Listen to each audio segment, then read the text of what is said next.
salaamullaahi calaykum waraxmatullaahi wabarakaatu. halkanina waa taar t v daawade ku soo dhowaada barnaamijkeennii waxweydiin ogaal ka sheegnay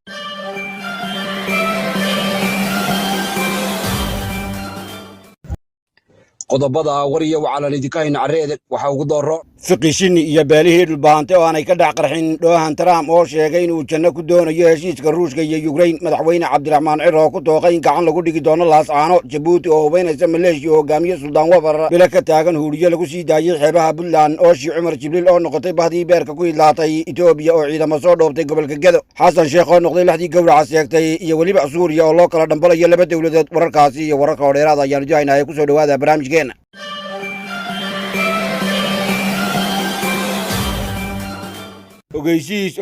ogeysiis markaska alxaramayn ee lagu barto qur-aanka iyo culumta islaamka wuxuu qurbojoogta ku wargelinayaa in si heer sare ah loogu diyaariyey barashada qur-aanka oo ardayga loogu dhammaynayo muddo 2 sano ah. qaybta barashada akhriska ama higaada oo iyana loogu dhammaynayo muddo 6 bilood ah, iyada oo ay ku diyaar yihiin markiska macallimiin takhasus fiican u leh barista ardayga iyo tababarkiisa. kala xidhiidh wixii faahfaahinaa nambarada shashada kaaga muuqda.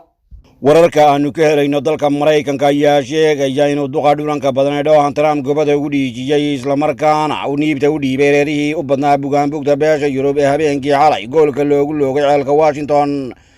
ninkan ayaa guud ahaanba hangool iskaga qabtay in lasii wado duulaamada iyo dabra weerarada ka aduurdhabaya sida taliya dalka yukrain, isaga oo go'aan ku gaadhay inaan dogob iyo xansas dambe agahaasi loo soo dhoweyn karin. waxa uu intaas raaciyey in si deg deg ah daawo loola qaadan doono tumaalka qoortii caddaatee bilaadamiir, kaasoo uu ku seebiyey inuu yahay inuu goolmo nabad ay dhinacyadu kala duugtaan.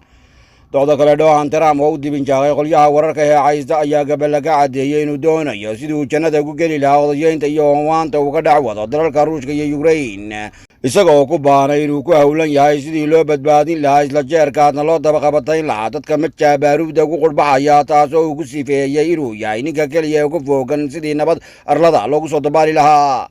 dhoohan trump ayaa wiilka la weliyo talada ceelka kiyef u sheegay ama u tabiyey inaanu jirin wax dhula oo loo soo celin doono amase laga soo saarayo xeryaha dalka ruushka, maadaama oo ay gobollada tumaalku qaatay yihiin roob galbeed iyo nafgooda iyo aan soo looban doonin. isaguna ra-iisul wasaarihii hore ee soomaaliya xasan cali khayre oo hadal iskaga dayey ayaa isla soo jacbeeriyey inuu reerihii muqdisho dherigu saabka ka galay isla jeerkaasna ay tala ku ciirsan tahay. waxa uu ku halaanhalay in la waayey kowlkii silsilkii dhitadii kaydkii iyo wax kasta oo sabarka lagu toosin jiray, kuwaas oo aan lahaynin amase gacmo badhan laga taagan yahay. waxa uu ku cataabay inay reeraha carreedeg joojiyeen oo guud ahaanba ay meesha ka saareen, haddii laga tegi waayeen ay bilaabeen sida ay u dhababan lahaayeen weyshii jimce ay ceelka camar ku soo yuubi jireen, taasoo guud ahaanba meesha ka baxday. waxa uu intaa ku biiriyey inuu duqa xasan sheekh maxamuud daanka dhigtay isla jeerkaasna uu laba gacmoodiyo wixii yaraa ee loo dhiibay, gaar ahaana dhowrtadii ka timi sida tan iyo dalka carreedeg. ninkan oo hadalkiisa sii budbudinaya ayaa sidoo kale ku harareentay in soomaaliya u baahan tahay sidii loo dabaqabatayn lahaa islamarkaana looga badbaadin lahaa haadaanta ay ku sii shalwanayso iyo godka ay haatan sii gelayso, amase ay lama huraan tahay habkii looga saari lahaa waxa xil kale ay dhex qaadayso. walaalkaad nagala socotaan waa taar t v. waxaa dhowrku ka hor la ogaa in beelaha harti loogu qabtay magaalada jigjiga ee xarunta dowlad deegaanka soomaalida shir la sheegay in lagu gorfayn doono ama lagu go'aamiyey taladii somalilan lagaga soo saaray bariga gobolka sool. shirkaasi ayaa waxaa goobjoog ka ahaa garaadada ugaasyada aqoon-yahanada iyo weliba isutagyada beelaha daarood oo idin leh. isuqorlaabkaasi ayaa waxaa lagu tilmaamay inuu ka iidaad haystay beela ka mid ah kuwa dega gudaha dalka somalilan. sida la hubo waxaa shirkaasi martigeliyey madaxweynaha haatan qoomaara wambarka ugu sareeya ceelka jigjiga iyo inta hayse la yidhi mustafa cagjar. waxyaabihii lagu jaangooyey shirkaasi waxaa ka mid ahaa inay beelaha daarood isu geeyaan cudud ciidan iyo cuud intaba, iyadoo ay somalilanna u arkaysay dagaal u dhexeeya ciidamada somalilan iyo weliba maleeshiyaad deegaamadaasi taxdhiga. mustafa cagjar ayaa kadib colaadihii gobolka sool ku xigsiiyey inuu weeraro deegaamada iyo weliba degmooyinka beelaha ay door ku leeyihiin maamulkiisa, kuwaasoo ay ku bawdheereen dawacalay iyo cawaankeeda, halkaasoo uu doonayo inuu gebi ahaanba ka faydo ama uu hargeysa ka hoosgeeyo wixii dad majaasi ku noolaa. si ahaatee waxaa la ogaa inay jab iyo qambarci mustafa cagjar agahaasi ka raacday. markii ay taasi socon weyday ayay beelaha daarood kol kale fadhi ku yeesheen magaalada jigjiga, kaasoo ay ku soo amaamudeen inay fuliyaan qaybtii labaad ee somalilan lagaga soo saarayo gobolada galbeedka somalilan ee awdal iyo salal. isaguna hebelkay weber oo habeenkii xalay ahaa ka talelay magaalada muqdisho ee xarunta soomaaliya ayaa ugu baaqay bulshaweynta goboladaasi ku dhaqan inay canjabka iska maydhaan isla jeerkaasna ay ka hoos baxaan maamulka beelaha isaaq ee somalilan. suldaan weber oo la matuula danjiraha turkiga uga ceelaya gobolka banaadir ayaa tilmaamay inuu dhowaan tegi doono magaalada jigjiga islamarkaana uu halkaasi kula kulmi doono waxgaradka odayaasha dhallinyarada iyo duulka weynayidh ee beelaha gadabiirsay. wuxuu damuuriyey inuu dowlad deegaanka soomaalidu la garab soogsan doonto hub iyo saana taag iyo madle islamarkaana ay furi doonaan xeryo tababar oo ay ka halgaadaan gudaha somalilan isagoo aan marnaba arrintaasi cidna ka qarin. weli halkaad nagala socotaan waa taar t v iyo kalgeeshii juun kugii 2023 waxaa isku arkay ceelka xamaraysimada dhaqanka beelaha dhulbaante iyo danjiraha waabta doonyaqaad ee turkiga ku leeyahay magaalada muqdisho ninka magaciisa layidhi ibraahim meete. kulankaasi ayaa dhacay 2 kalgeel ka hor dagaalkii ka bawaagay taliska goojacde. sidoo kale waxaa horraanta kalgeeshii oktoobar iyana suqoorlaab ku yeeshay magaalada muqdisho horjoogaha maamulka cantadabka bariga gobolka sool hebelkay firdhiya iyo danjira ibraahim meete kaasoo ku soo beegmay hal kalgeel kadib markii uu qarxay dagaalkii goojacde. isla dharaartii shalay waxaa lagu arkay magaalada muqdisho fadhi ay wada yeesheen mid ka mid ah madaxda dhaqanka beelaha gadabiirsay ninka lagu magacaabo abubakar cilmi weber iyo welibana danjiraha dalka turkiga u cakaara ceelka xamar albar agtas xilli ay docda kale isarkeen gobolka nimcanilaac. is-araggan loxoska ayaa ku soo aadaya ka gadaal markii uu minawaarkii hubka la guuraynayey ee lagu qabtay xeebaha bareed ee gobolka raas casayr ee maamul goboleedka puntland uu ku xidhay maalin horteed haabada magaala xeebeedda dalka jabuuti ee doorale. sida laga wada dhaleegsan yahay dalalka turkiga iyo jeesadka midoobey ee imaaraadka carabta ayaa waxaa ka dhexeeya loolan aad u xoogan oo xulaysu reeban.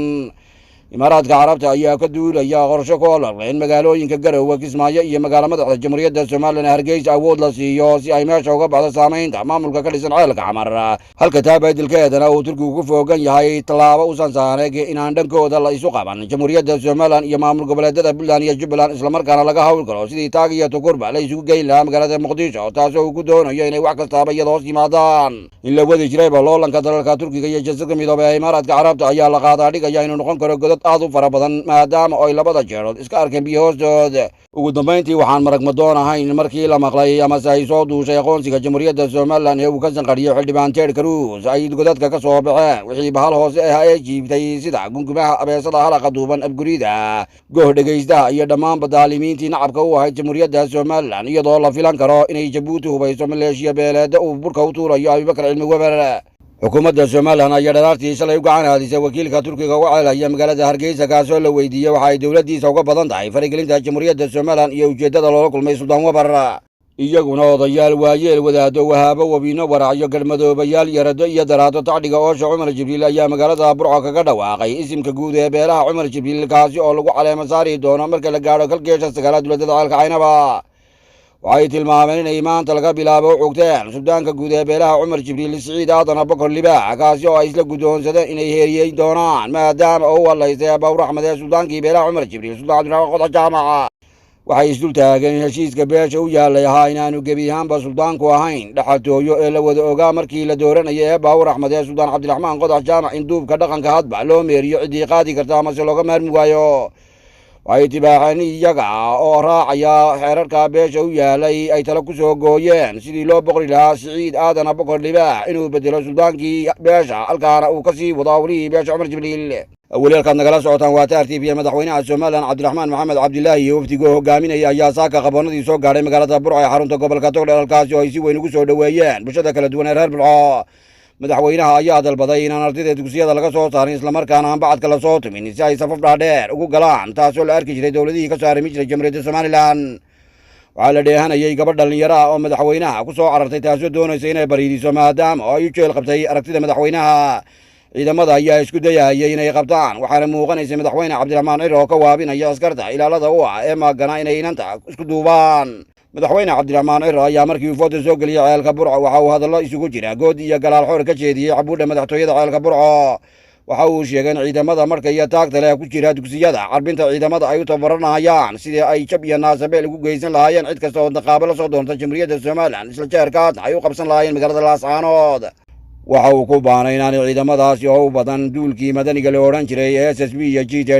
oo laga caleeyay dugsiyada tababarka ciidamada qalabka sida ee somalilan aanay gebi ahaanba u toogahaynin gef iyo mudarro amase dhibaato ay u geystaan dadka xeerdhalanka ee reer somalilan. waxa uu sheegay inay ciidamada dalku yihiin kuwa awooddooda lagaga boqo somalilan islamarkaana ay ku gamaan reer somalilan meel kastoo ay joogaan. madaxweynaha Soomaaliland ayaa inta uu caawsanayo ceelka Burco waxa uu dhagax waraabatuura qotomiin doona goobo kala duwan oo ay dawladdu ka yegleeli doonto gobolka Togdheer kuwaas oo ay ku bowdheeraayeen biyo balaarinta ceelka Burco ay ku baxayso taanooyin gaadhaya 6 milyan oo waraqa Mareykaan ah dhagaxdhiga fireeyaha ceelka Burco daafurka maamul jaadajinta gobolka sida dalkugalka baadi socda wadista gaadiidka sumada dhalashada qofka ogolaanshaha ganacsiga iyo farataagtaaga ogolaanshaha waraqaha shaqada iyo cadeynta inaad ka soo baxday dugsi hoose ama sare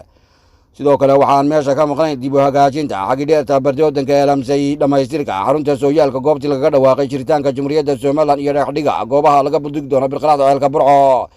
ilaa iminka lama oga inuu madaxweyne Cabdiraxmaan Ciro gudbi doono gobolada bariga dalka iyo welibana gobolka Daadmareer waxaana uu shirar kala duwan la yeelan doona waayeelka iyo waxgaradka beeraha degan guud ahaanba gobolka Togdheer maanta waxaan rabnaa insha Allah taala warbixin inaan ka bixino masjid jaamici Aynaba muddada sida caadada inoo ahayd aynu marbax ka wareysan jirnay halka uu marayo horeysan ula soconay sanadkii hore Ilaahay subhanahu wa ta'ala wuxuu nagu guuleeyay qaybtii hoose oo inoo dhameystirantay oo si wanaagsan loogu cibaadeysto dhinac walba haday aqoon waxbarashadii tahay iyo haday cibaadadii tahay salaadihii iyo haday quraan akhriskii tahay ma sha Allah qofkii arkay wuu arkay inta kalena way daawatay Ilaahay baan ugu mahadcelinaynaa inuu guuleeyay qaybta hore walaalayaal saa ogeydeen waxaan soo dhagax dhignay qaybtii labaad muddo hadda dhowr bilood laga joogo dhagax dhig ayaynu indhaweydba ka hadli jirnay dhagax dhigaas oo inoo hirgalay waxaynu maanta ku xijinaynaa dhagax dhigii kadib fayskii hore qaybta sare fayskeedii hore oo maaragtay qaybteedii koobaad ah oo lagu qiimeeyay qiimo ahaan lacag gaadhaysa $150,000 waa qaybta ay ku jirto macaan shubka sare wax walba ay ku jiraan oo qiimaha lagu qiimeeyay ayaan rabnaa inaan ka warbixino iyo wixii aan u hayno walaalayaal lacagta 150ka fillaahi alxamdu $40,000 waa haynaa gacanta ayaan ku haynaa Ilaahay subhanahu wa ta'ala intii la baxday miisaanka xasanaadka ha u saaro waxa kale oo aan haynaa 960 xabo oo sibidha sida aan warbixinta hore u soo sheegnay 3,200 xabo sibidha ayaa galaya masjidka marka 900 iyo dheeraadka waynu haysanaa fillaahi alxamdu